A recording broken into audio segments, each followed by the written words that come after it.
With a mascot that's as American as the Statue of Liberty, this burger joint has a history of famous customers, multiple screen credits, and even international fame.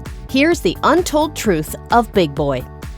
The first Big Boy was opened by Bob Wyan all the way back in 1936. Wyan was voted least likely to succeed in high school, but it turns out the joke was on his classmates. After high school, he worked as a dishwasher, making $12 a week. He soon realized that he was actually interested in how the restaurant was run, so he began formulating a plan to open up his own one day. Wyan raised the funds to buy a diner in Glendale, California by selling his car, saving money from his dishwashing job, and borrowing $50 from his father. With these funds, he bought a diner and named it Bob's Pantry. Then he created the Big Boy Burger. It was so successful that he ended up changing the name of his restaurant to Bob's Big Boy. In 1952, he granted franchise rights to three brothers in Detroit who soon opened 100 Big Boy franchise restaurants. They used their own name instead of Bob's, so it was known as an Elias Brothers Big Boy. Soon enough, Big Boy became a known entity around the country. And we ground the beef in front of the customers, and that made our product a little more fresh. One of the things that made Big Boy such a hit when it first opened was the Big Boy Burger, which Bob Wyan invented in 1937. One version of the story says that he was cooking one night when a group of orchestra musicians came into the restaurant and told him they were craving something different. Wyan was then struck with inspiration. Instead of slicing his hamburger buns in half, he sliced them into three. He then layered the buns with 2 hamburger patties, a slice of cheese, lettuce, and red relish sauce, and the double-deck burger was born. If a double-decker hamburger sounds familiar to you outside of Big Boy, there's a good reason for that.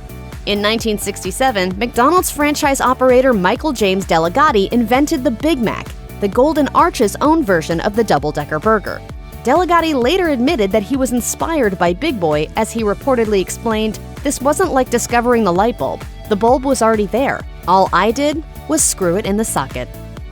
When Bob Wyan's double-deck hamburger took off, he didn't have an official name for it yet. But inspiration struck one day thanks to a customer named Richard Woodruff. Woodruff was only a child at the time, but he apparently loved the double-deckers so much that he started doing chores for the restaurant, like sweeping the floors, in exchange for free burgers.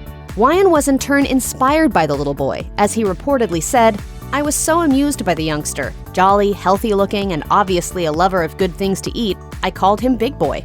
Eventually, Wyan named his double-decker burger after Woodruff, and he also even eventually changed the name of his restaurant from Bob's Pantry to Bob's Big Boy. Woodruff became something of a local legend, with the Big Boy nickname suiting him just fine when he became a 6'6", 300-pound man. Woodruff passed away in 1986 at the age of 54 after a long illness, but his memory and spirit lives on in fast food lore forever. Please welcome the Bob's Big Boy statue. Oh, hey, hi Conan, hello.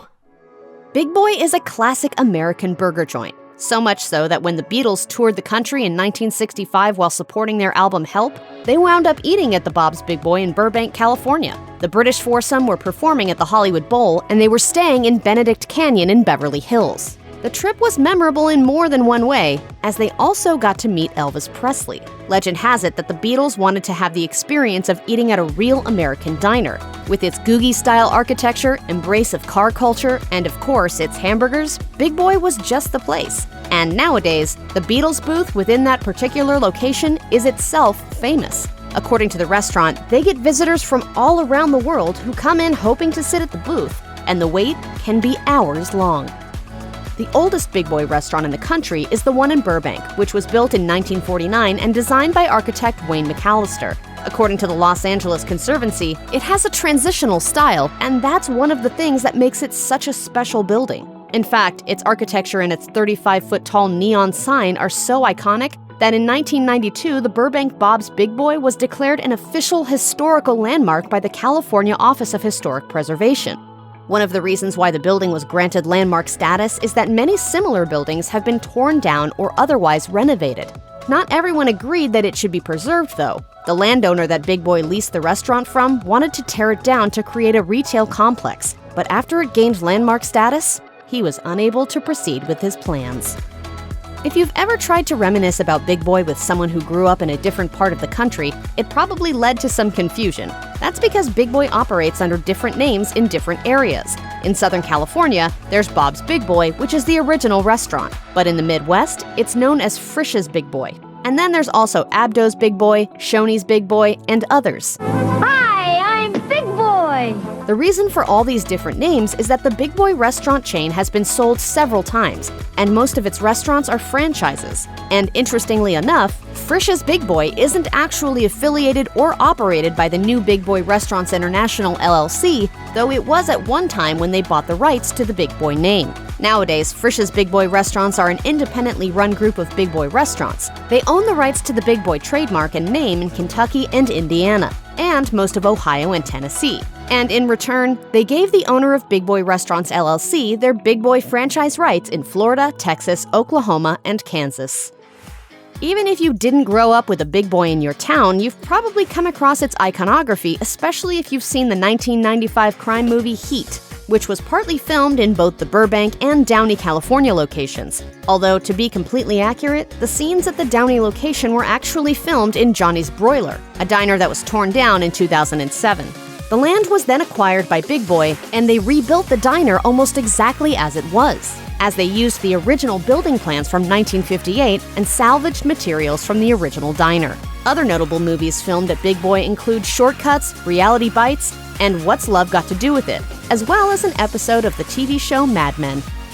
And that's not all when it comes to Big Boy's pop culture appearances. Just a couple years after Heat, the Mascot had a very prominent appearance in the classic 1997 comedy Austin Powers' International Man of Mystery. In the film's opening scene, the villainous Dr. Evil cryogenically freezes himself before launching into outer space inside a giant Big Boy statue that's been transformed into a rocket.